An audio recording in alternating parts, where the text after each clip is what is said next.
अक्सर ऐसा देखा गया है कि जब भी कोई पार्टी में डिस्प्यूट होता है, चाहे वो सिविल डिस्प्यूट ही हो या चेक बाउंस का केस ही हो, हर पार्टी ये ट्राई करती है कि मैं दूसरी पार्टी के खिलाफ एक एफआईआर दर्ज करा दूं, और जैसे ही एफआईआर दर्ज कराऊंगा यानी क्रिमिनल लॉ पिक्चर में आएगा, अगली पार्टी पे प्रेशर बनेगा, मैं पुलिस वाले की हेल्प लेके अगली पार्टी को कॉम्प्रोमाइज़ पर लाने को मजबूर कर दूंगा। और जब उनको लगता है कि मैं इस तरह की एफआईआर दर्ज करानी है तो वो जाते हैं पुलिस स्टेशन में। अब उनको लगता है कि पुलिस वाले तो एफआईआर दर्ज करेंगे नहीं क्योंकि सिविल डिस्प्यूट है, तो एक काम करते हैं ना, क्यों पुलिस के पास जाएं और सीधा जाते हैं मजिस्ट्रेट के पास, क्योंकि 156(3) सीआरपीसी में पावर भी है कि मजिस्ट्रेट डायरेक्शन दे सकता है पुलिस को कि आप इस मुद्दे पर एक एफआईआर दर्ज करो। आजकल यही ट्रेंड बन गया है और आप देखेंगे हर दूसरी एफआईआर 156(3) सीआरपीसी की पावर इन्वोक करके दर्ज करवाई जा रही है। यानी आजकल लोग सीधा पुलिस के पास जाए बिना सीधा जाते हैं मजिस्ट्रेट के पास ताकि एक एफआईआर दर्ज हो जाए। लेकिन सुप्रीम कोर्ट ने हाल ही में एक लैंडमार्क जजमेंट दिया है और बताया है कि अब आपको 156(3) सीआरपीसी में अगर आपको एफआईआर दर्ज करवाना चाहते हैं तो आपको कुछ गाइडलाइन फॉलो करनी पड़ेगी, कुछ प्रोटोकॉल से वो फॉलो करने पड़ेंगे।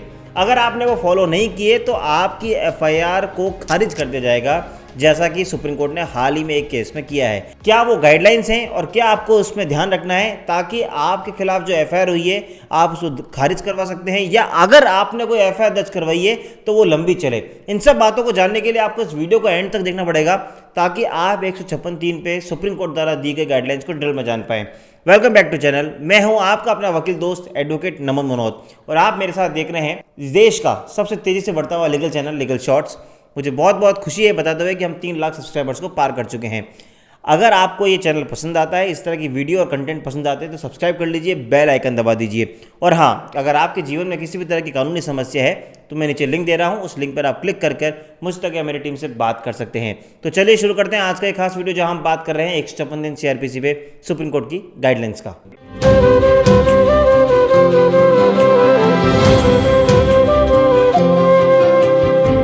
ऑनरेबल सुप्रीम कोर्ट ने 2022 में हाल ही में Babu Venkatesh versus state of Karnataka में 156(3) सीआरपीसी की डिटेल गाइडलाइंस दी है। अब जान लेते हैं सबसे पहले इस केस के फैक्ट्स को, फिर हम जानेंगे उसकी गाइडलाइंस को। इस केस में दो पार्टी के बीच में सिविल डिस्प्यूट रेज हुआ। बात हुई सेल एग्रीमेंट को लेके कि जो सेल एग्रीमेंट में टाइमलाइन थी कि मुझे इतने टाइम में पैसे देना है और रजिस्ट्री करवानी है, वो एक पार्टी ने उसको फॉलो नहीं किया, कंसिडर नहीं किया और उस एग्रीमेंट को ब्रीच किया। तो जब वो एग्रीमेंट ब्रीच हुआ और जब अगली पार्टी रजिस्ट्री नहीं करा रहा था तो वो पर्सन जिसने पैसे दे रखे थे एडवांस, वो पहुंचा लंदन सिविल कोर्ट के पास। उन्होंने डाला एक सूट फॉर स्पेसिफिक परफॉर्मेंस कि डायरेक्शन दी जाए अगली पार्टी को कि मैं बाकी के पैसे देने को तैयार हूँ, तो वो रजिस्ट्री जो है वो प्रॉपर्टी मेरे नाम पे कर दी जाए एंड रजिस्ट्री को करवा दिया जाए। स्पेसिफिक परफॉर्मेंस का सूट चल रहा था। इसी बीच अगली पार्टी ने जिसको रजिस्ट्री करवानी थी उसने एक रिप्लाई भी यानी जो रिटन स्टेटमेंट होता है वो भी फाइल कर दिया। ये सब प्रोसीडिंग चलती रही। उसके 1-1.5 साल बाद उस कंप्लेनेंट को लगा कि सिविल मामले में तो मुझे रिलीफ मिलते हुए बहुत दूर लग रहा है, क्यों नहीं मैं एक काम करता हूँ, मैं एक एफआईआर दर्ज कराता हूँ। उसने कंप्लेंट भी दर्ज करा दी। अब वो पुलिस थाने गए होंगे लेकिन उनकी पुलिस वालों ने दर्ज नहीं करी क्योंकि सिविल डिस्प्यूट था।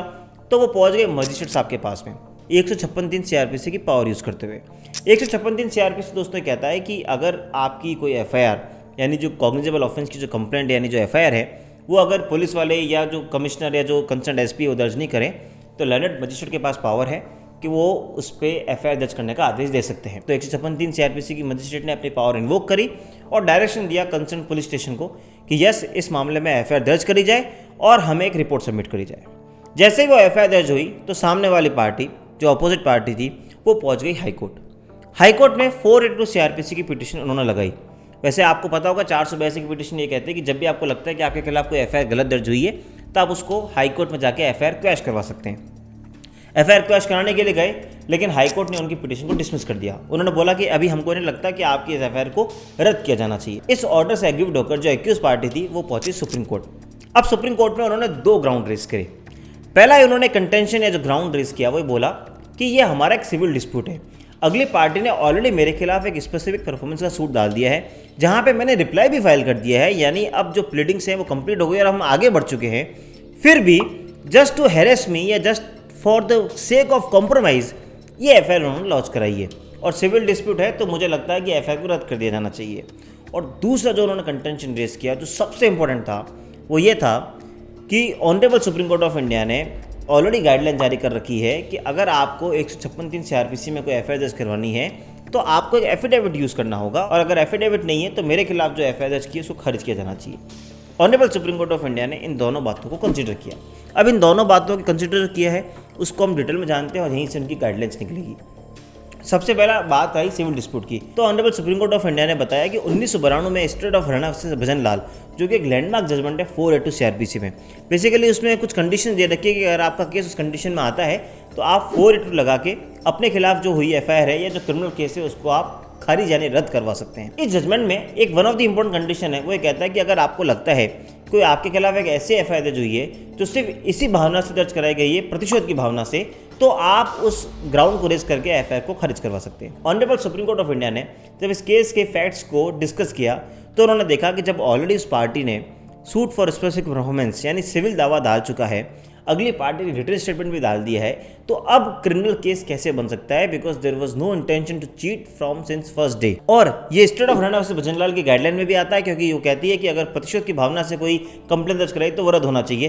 तो कोर्ट ने माना कि हमें लगता है कि अभी सिर्फ 1.5-2 साल बाद जो कंप्लेन दर्ज कराई गई है वो सिर्फ इसलिए कराई गई क्योंकि उनको लगता है कि सिविल कोर्ट में उनको रिलीफ नहीं मिल रहा, इसलिए अब हमें इसके अंदर एक क्रिमिनल कंप्लेंट यानी एफआईआर दर्ज कराई जानी चाहिए, इसलिए हमें लगता है कि एफआईआर नहीं चलनी चाहिए। दूसरा पॉइंट जो एफिडेविट का जो उनके लॉयर ने रेज किया था उस पर उन्होंने डिटेल में डिस्कस किया और वही 156 दिन सीआरपीसी की लैंडमार्क गाइडलाइंस निकली है। दोस्तों 156 दिन जैसे मैंने आपको वीडियो की शुरुआत में बताया आजकल बहुत ज़्यादा यूज़ किया जा रहा है। हर पर्सन को लगता है कि सीधा मजिस्ट्रेट के पास जाओ और एक एफआईआर दर्ज कराओ। 156 दिन की इस गाइडलाइन को जानने से पहले हम इसके लॉ को भी जान लेते हैं। 156 दिन बहुत बाद में यूज होता है, उससे पहले आता है 156 सीआरपीसी। थोड़ा सिंप्लीफाई भाषा में बात कर लेते हैं कि जब आपको लगता है कि आपके खिलाफ कोई अपराध हुआ है या कुछ घटना हुई है तो आप सबसे पहले जाएंगे पुलिस स्टेशन और 154 सब क्लॉज 1 सीआरपीसी में आप एफआईआर को दर्ज करवाएंगे।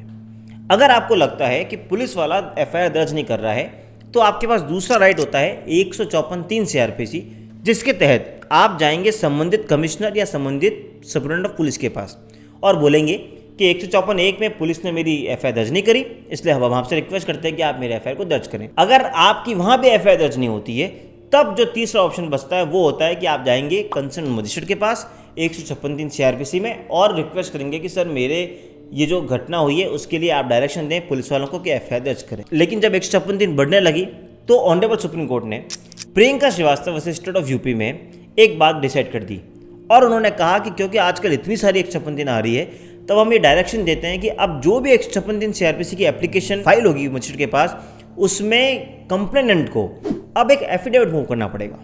एफिडेविट इस बात का मूव करना पड़ेगा कि आप मजिस्ट्रेट के पास आने से पहले आप 154(1) सीआरपीसी की पालना करते हुए पुलिस के पास गए, फिर 154(3) की पालना करते हुए आप कमिश्नर या एसपी के पास गए। ये दोनों आपको एफिडेविट पर लिखना होगा। एफिडेविट क्यों? क्योंकि अगर आपने ये बात गलत लिखी तो आपके खिलाफ भी प्रोसिक्यूशन हो सकता है और अगर आपने एफिडेविट फाइल नहीं किया तो आपका केस चलने लायक नहीं है क्योंकि आपने मिसयूज़ किया है क्रिमिनल प्रोसीजर कोड का। Priyanka Srivastava state of UP की जो गाइडलाइंस थी उसी को ऑनरेबल सुप्रीम कोर्ट ने इस जजमेंट में दोहराया और कहा कि अब हम डायरेक्शन देते हैं कि प्रियंका श्रीवास्तव की गाइडलाइंस को आज तक सही से फॉलो नहीं किया गया है, इसलिए हम वापस डायरेक्शन देते हैं कि अब हर 156 दिन सीआरपीसी की एप्लीकेशन में एक एफिडेविट मूव करना कंपलसरी है। आपको ये दिखाना होगा कि मैं पहले पुलिस स्टेशन गया हूँ, फिर कमिश्नर के पास गया हूँ, उन्होंने दर्ज नहीं की, इसलिए अब आपके पास आ रहा हूँ। जब कोर्ट ने इस केस के फैक्ट्स को देखा तो उन्होंने पाया कि 156 दिन की एप्लीकेशन में वो एफिडेविट था ही नहीं। तब उन्होंने कड़े शब्दों में बोला कि लर्नेड मजिस्ट्रेट ने बिना एफिडेविट के कैसे 156 दिन में पुलिस को डायरेक्शन दे दी। क्योंकि एफिडेविट नहीं था इसलिए वो एफआईआर चलने योग्य नहीं है, इसलिए हम अपनी पावर को इन्वोक करते हुए उस एफआईआर को क्वैश कर रहे हैं। और ultimately honourable supreme court of India ने 2 ग्राउंड पे, एक सिविल डिस्प्यूट मानते हुए और दूसरा क्योंकि एफिडेविट नहीं था उस एफआईआर को क्वैश कर दिया। अब हमें इससे एक बात पता लगती है कि जब भी आप कोई 156(3) सीआरपीसी की एप्लीकेशन मूव करें यानी एफआईआर दर्ज करवाने जाएं मजिस्ट्रेट के पास तो एफिडेविट जरूर लगाएं, क्योंकि अगर आपने एफिडेविट नहीं लगाया है तो आपकी एफआईआर खारिज हो जाएगी। और अगर आप एक्यूज नहीं है आपके खिलाफ यानी कोई एफआईआर दर्ज हुई है तो आप ये चेक करें कि अगले पार्टी ने कोई एफिडेविट लगाया है या नहीं लगाया है। नहीं लगाया है तो आप इस जजमेंट को यूज़ करके आप एफआईआर को क्वैश करा सकते हैं।